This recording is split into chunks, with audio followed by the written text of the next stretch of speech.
नमस्कार. आपण ऐकताय आणि पाहताय आपले अण्णा हे यूट्यूब चॅनल.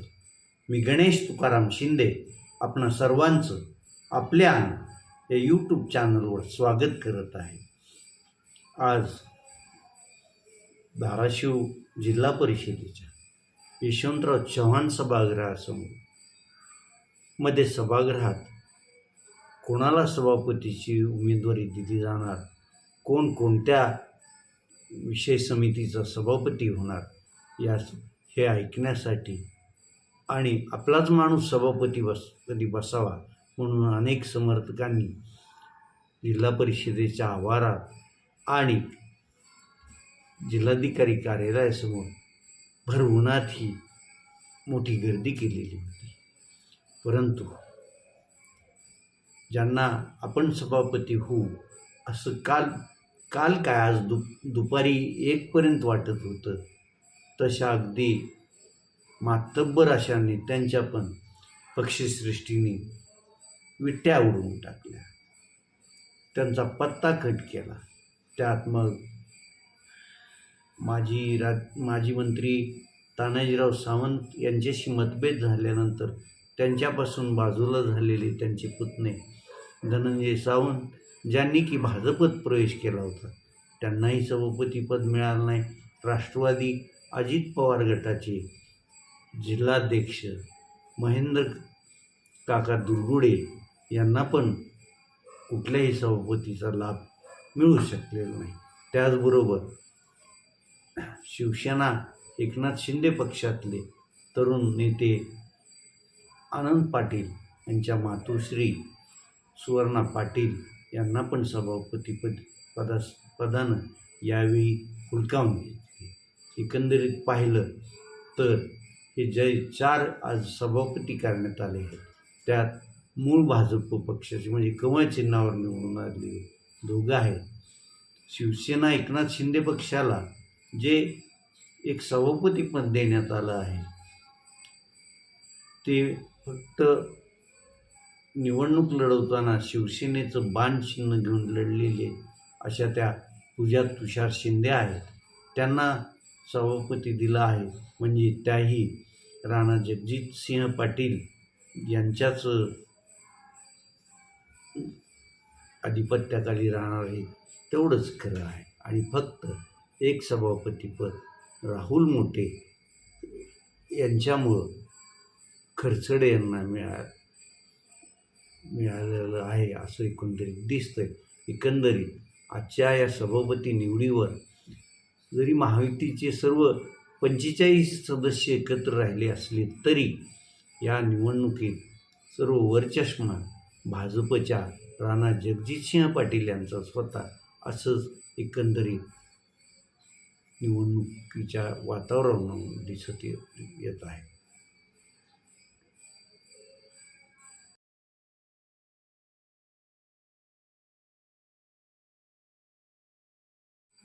आज दुपारी 2 वाजता सभापती निवडीसाठी बैठक होणार. सभापती पदासाठी अर्ज भरणारे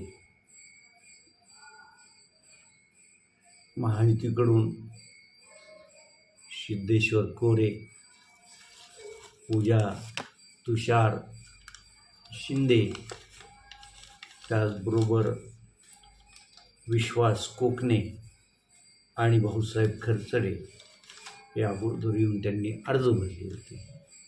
महाविकास आघाडीकडून प्रदीप घोणे, जितेंद्र कानडे, तीर्थराज घाडगे ह्या शिवसेना उद्धव बाळासाहेब ठाकरे पक्षाच्या सदस्यांनी, तर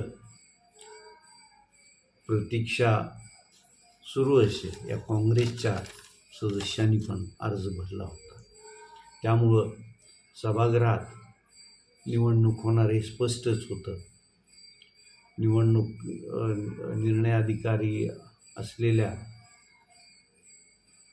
जिल्हाधिकारी यांनी मग सुरुवातीला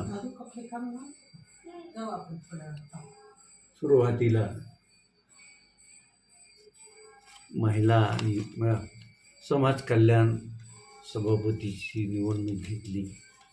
त्यात भाजपचे सदस्य खामसवाडी जिल्हा परिषद गटातील विश्वास कोकणे हे 45 मतं घेत विजयी झाले. त्यांच्या विरोधात उभा असलेले ढोकी जिल्हा परिषद गटातील सदस्य तीर्थराज गाडगे यांना 10 मतं मिळाली. त्यानंतर महिला आणि बालकल्याण सभापतीसाठी निवडणूक झाली. यात महायुतीकडून पूजा तुषार शिंदे, ज्या की डिकसळ जिल्हा परिषद गटातून विजयी झालेल्या आहेत आणि त्या शिवसेना एकनाथ शिंदे पक्षाच्या सदस्या म्हणून निवडून आलेल्या आहेत. त्यांची लढत ही तुळजापूर तालुक्याच्या जळकोट गटातून विजयी झालेल्या प्रतीक्षा सुरवसे यांच्या झाली. पूजा शिंदे यांना 45 मतं मिळाली आणि प्रतीक्षा सुरवसे यांना 10 मतं मिळाली. त्यानंतर 2 सभापती निवडणूक एकत्रित होत असते, ते म्हणजे अर्थ आणि बांधकाम आणि दुसरं कृषी आणि पशुसंवर्धन. अर्थ आणि बांधकाम सभापतीसाठी भाजपकडून नंदगाव तालुका तुळजापूर या जिल्हा परिषद गटातून निवडून आलेले भाजपचे सदस्य सिद्धेश्वर कोरे यांना उमेदवारी दिली होती. त्यांची लढत शिवसेना उद्धव बाळासाहेब ठाकरे पक्षाचे सांजा जिल्हा परिषद गटातून विजयी झालेल्या प्रदीप घोणे यांच्याबरोबर झाली. सिद्धेश्वर कोरे यांना 45 मतं पडली, तर प्रदीप घोणे यांना 10 मतं पडली. त्यानंतर कृषी आणि पशुसंवर्धन सभापतीसाठी राष्ट्रवादी अजित पवार पक्षाचे डोंजा जिल्हा परिषद गटातून निवडून विजयी झालेले भाऊसाहेब खरसडे हे महायुतीचे उमेदवार होते. तर महाविकास आघाडीने अंदूर जिल्हा परिषद गटातून विजयी झालेल्या शिवसेना उद्धव बाळासाहेब ठाकरे पक्षाचे सदस्य असलेल्या डॉक्टर जितेंद्र कानडे यांनी उमेदवारी दाखल केली. इथंही खरसडे यांना 45 मतं मिळाली आणि डॉक्टर कानडे यांना 10 मतं मिळाली आणि अशा प्रकारे महायुतीचे 4ही सभापतीपदाचे उमेदवार निवडून आले. मात्र निवड पार पडल्यानंतर जिल्हा परिषदेच्या अध्यक्षा अर्चना राणा जगजितसिंह पाटील आणि उपाध्यक्षा उषा रवींद्र गायकवाड यांनी विजयी झालेल्या सभापतींचं अभिनंदन केलं, त्यांचा सत्कार पण केला. सभागृहातून निकाल बाहेर येताच ज्यांचे नेते सभापती झाले त्यांच्या समर्थकांनी त्यांची नावाच्या घोषणा देत त्याचबरोबर राणा जगजितसिंह पाटील आणि महायुतीच्या विजयाच्या घोषणा दिल्या. विशेष बाब म्हणजे मध्ये कोण सभापती झालं आणि आपल्या मातोश्रीचं नाव सभापतीच्या 4ही ह्याच्यात नव्हतं हे लक्षात आल्यानंतर शिवसेना एकनाथ शिंदे पक्षाच्या धाराशिव लोकसभा मतदारसंघाचे युवा सेनेचे सहसंपर्क प्रमुख असलेल्या आनंद पाटील यांनी यावर नाराजी व्यक्त केली आहे. त्यांचं म्हणणं असं की अगदी सभा सुरू होण्या तिथपर्यंत माझ्या मातोश्रीचं नाव सभापतीपदाच्या उमेदवाराच्या यादीत नाव होतं, मात्र अचानक हे नाव कसं बदललं याचा मला काही उलगडा होऊ शकलेला नाही. या संदर्भात मी पक्षाचे सर्व एकनाथ शिंदे, त्याचबरोबर पालकमंत्री आणि संपर्क प्रमुख असलेल्या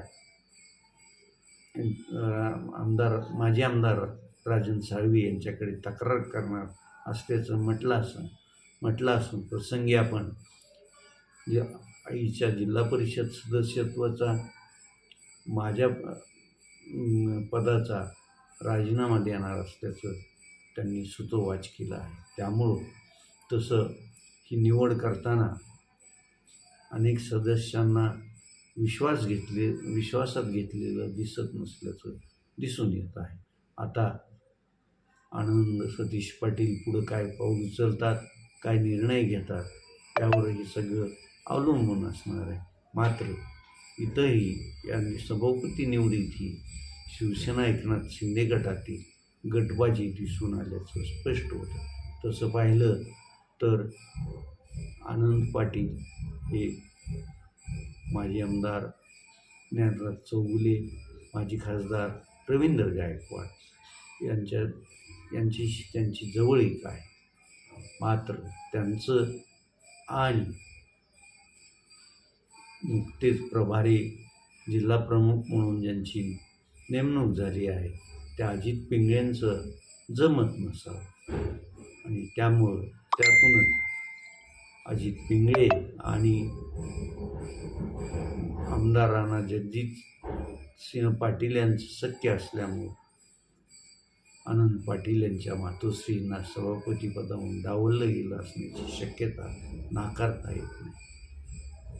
एकंदरीत धाराशिव जिल्हा परिषदेवर आता महायुतीची सत्ता घट्ट मान पकडून बसणार असं चित्र दिसतंय. एवढी 2.5 वर्ष तर यात काही फरक पडेल असं सांगता येणार नाही. परंतु आजच्या सभापती निवडीच्या ह्याच्यात मुंबईच्या नेत्यांची सहमती घेतलेली होती का नव्हती हे आता काही दिवसातच आपल्याला समजून येईल आणि तोपर्यंत सर्वांनी त्याकडे लक्ष ठेवून असलं पाहिजे. तसं पाहिलं तर तालुक्याच्या एकूण जिल्ह्यात 8 तालुके आहेत. 8ही सभापतीपद 4 आणि 8ही तालुक्याला त्याचं वाटप करणं शक्य नव्हतंच. तरी उमरगा आणि लोहारा या विधानसभा मतदारसंघाला उपाध्यक्षपद दिलेलं आहे. तुळजापूर विधानसभा मतदारसंघातून जिल्हा परिषदेच्या अध्यक्ष आहेत. पण तरीही तुळजापूरमध्ये तालुक्यातील नांदगाव येथील नांदगाव गटाचे सदस्य सिद्धेश्वर कोरे यांना सभापतीपदाची लॉटरी लागलीच असताना कळम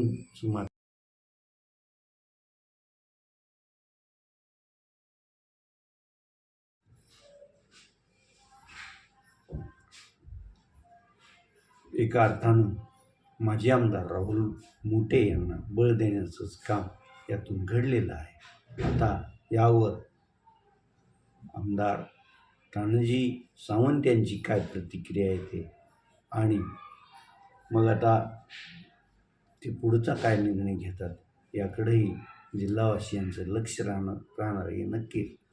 आपण आता येथेच थांबूया. तुम्ही आपल्या यूट्यूब चॅनल सबस्क्राईब करा, लाईक करा आणि कमेंट पण. धन्यवाद.